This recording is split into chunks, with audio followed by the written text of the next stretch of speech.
Matthew 23. Then Jesus said to the crowds and to his disciples, "The teachers of the law and the Pharisees sit in Moses' seat. So you must be careful to do everything they tell you. But do not do what they do, for they do not practice what they preach. They tie up heavy, cumbersome loads and put them on other people's shoulders. But they themselves are not willing to lift a finger to move them. Everything they do is done for people to see. They make their phylacteries wide and tassels on their garments long. They love the place of honor at banquets and the most important seats in the synagogues.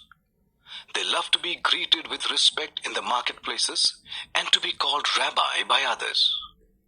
But you are not to be called rabbi, for you have one teacher, and you are all brothers. And do not call anyone on earth Father, for you have one Father, and he is in heaven. Nor are you to be called instructors, for you have one instructor, the Messiah. The greatest among you will be your servant, for those who exalt themselves will be humbled, and those who humble themselves will be exalted. Woe to you, teachers of the law and Pharisees, you hypocrites! You shut the door of the kingdom of heaven in people's faces. You yourselves do not enter, nor will you let those enter who are trying to. Woe to you, teachers of the law and Pharisees, you hypocrites! You travel over land and sea to win a single convert. And when you have succeeded, you make them twice as much a child of hell as you are. Woe to you, blind guides! You say, if anyone swears by the temple, it means nothing. But anyone who swears by the gold of the temple is bound by that oath. You blind fools! Which is greater, the gold or the temple that makes the gold sacred? You also say, if anyone swears by the altar, it means nothing. But anyone who swears by the gift on the altar is bound by that oath. You blind men! Which is greater, the gift or the altar that makes the gift sacred? Therefore, anyone who swears by the altar swears by it and by everything on it.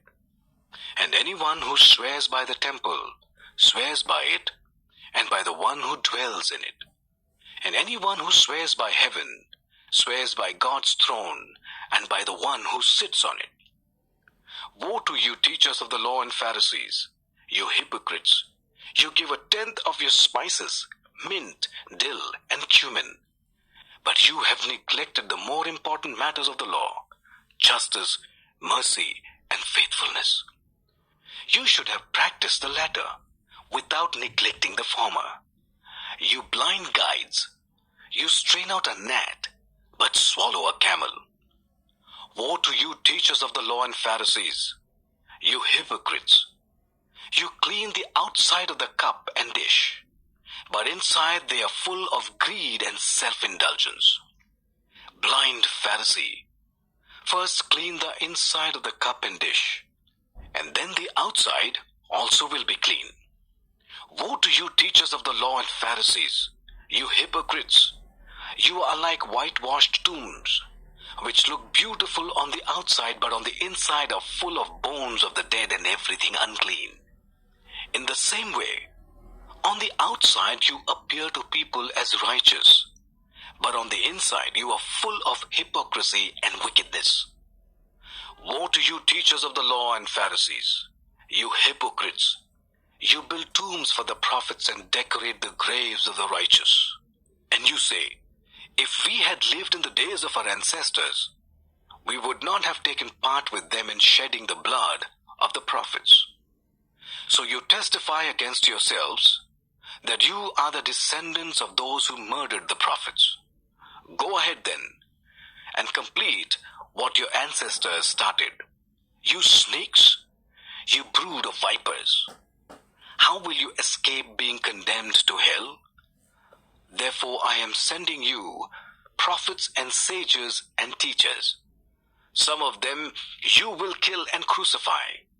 Others you will flog in your synagogues and pursue from town to town. And so upon you will come all the righteous blood that has been shed on earth, from the blood of righteous Abel to the blood of Zachariah son of Berechiah, whom you murdered between the temple and the altar. Truly I tell you, all this will come upon this generation. Jerusalem, Jerusalem, you who kill the prophets and stone those sent to you, how often I have longed to gather your children together, as a hen gathers her chicks under her wings, and you were not willing.